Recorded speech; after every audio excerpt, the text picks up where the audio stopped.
guys. First of all, who are Tommy and Lady Rose in the story, if you'll introduce them to us? So Tommy Stubbins, he doesn't really have a good home life, and he's quite a shy boy to begin with. He doesn't really have many friends, so he seems to turn to insects and animals to sort of become his friends, which I think is quite nice. And animals are a little bit like his freedom in a way, yeah, and I think going on this journey with DoLittle really helps his personality grow and become something bigger. Lady Rose is lady-in-waiting to the Queen, and her job is to persuade Dr. Dolittle to go with her to Buckingham Palace to save the Queen. For both of you, had you read any of the books before you got the part? Had you seen previous, I mean, we've had Rex Harrison, we've had Eddie Murphy, we've had a number of TV versions. Had you seen versions of the story before? I actually haven't. I mean, I was going to read the books because I know Tommy Stubbins is in some of the books. So I was going to try and get an idea of what he's like, but I thought just go in there empty-handed and do my own interpretation of the character. And it worked, so I'm really proud of that, yeah. I read the Hugh Lofting books. I read one of the books just to be able to see, you know, what I'm going into. And I watched the Eddie Murphy film after we finished filming because they're obviously very different. Obviously, it's a film. There's one or two effects in the film, one or two CGI creatures. Exactly. Just a bit. One or two things. How was it sort of dealing with that situation? How much experience have you both had with that sort of thing? I mean, I'd had no experience with CGI really whatsoever. Animation a little bit, but like not anything, like acting to nothing. I'd had no experience really. So it was quite challenging, but it's cool to do something new, so. I'm exactly the same. I didn't have any experience before this, so it was really cool. By far, probably the biggest special effect is Robert himself. You're sharing the screen with Robert Downey Jr. What is that experience like for, you know, younger actors who are sort of starting their careers, going up in their careers? How is it just sharing the screen with him? He is so lovely. He's so dedicated to his craft. You could really tell that he had so much fun filming it. And he really made sure that Harry and I felt comfortable and that we knew what we were doing and that we were happy, which, you know, we really appreciate. And yeah, it was just so much fun to be with. It's amazing to like be in a movie with an icon, and it's amazing to see that. And like Carmel said, he's lovely. He's like a friend to both of us, which is really nice. Going back to the annals for a second, I know there were physical representations on set. There were people puppeteering. There were people physically performing things like Yoshi the polar bear. What was that experience like? Was it surreal for you? Yeah, I think it was quite surreal because I sort of went in there. I didn't really know what to expect, and going in there, I thought it was going to be easy, like acting to nothing, because that's sort of what my job is. But it wasn't, because I've got to think of the height of the animal, the way it moves and everything. So it's quite challenging. But yeah, I think it's nice to see the end product and how nothing is becoming something. Yeah, exactly the same with me.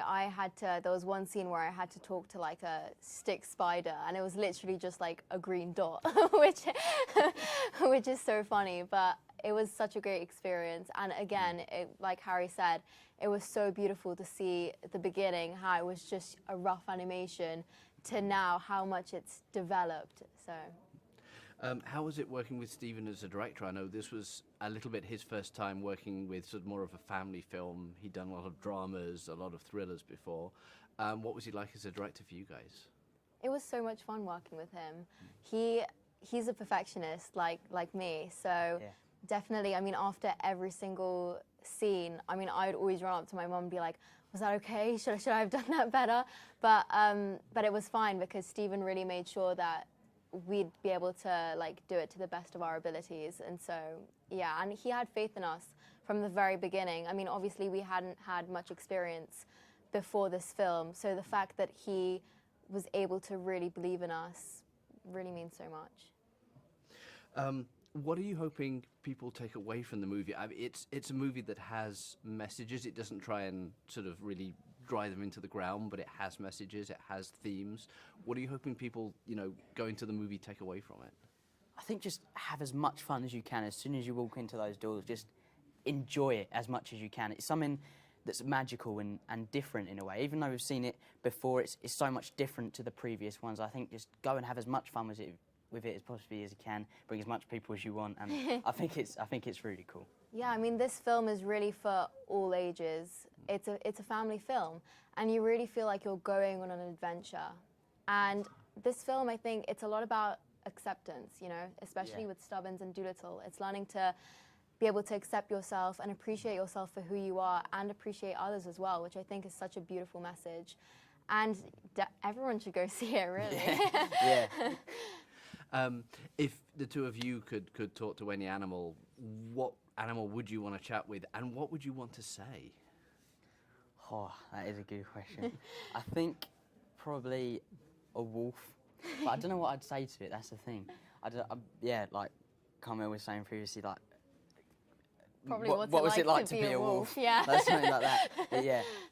I probably want to talk to maybe.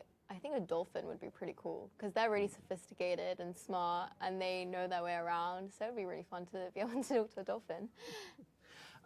What did you want to bring to the characters? Obviously, you know, you get the roles, you have the script, but you're actors. You're trained to bring things yourselves into it. Was there something in particular that the two of you wanted to just add into your characters? I think that it was nice because Stephen actually let us put our own ideas into it as well. Like there was a part where a dragon passes some wind, and then I say, "Don't worry, nobody heard that," and that was me. And it's nice to see that be incorporated into it. And I think with me and Lady Rose's relationship, sort of like we've got something a little bit romantic going on. So I think it's nice to have some fun with that, and we did have a lot of fun with that on set too. And I mean, Lady Rose, she was never in any of the books, so it was so fun to be able to bring my own input into it and to really play around with her, which was so much fun. When you get a script like this, how did you react when you're told, oh, by the way, you've made the film, it's down to a couple of people, but you've won the role? How did you react?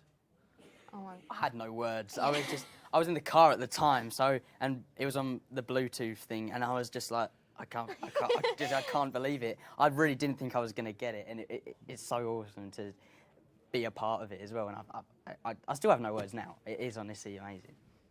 Yeah, I was in school when my mum found out, and so my parents wanted to tell me in person.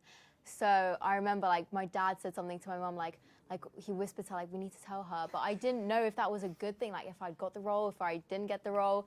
So I was like, okay, and so we all went in, and my parents were like really trying to like drag it on, be like, so, you know, you worked so hard on this film, and yeah, and you got the role, and I was in just complete shock. I couldn't believe it. I was so happy. We all just started crying. Yeah, it was. Where is the buzz you said was mine?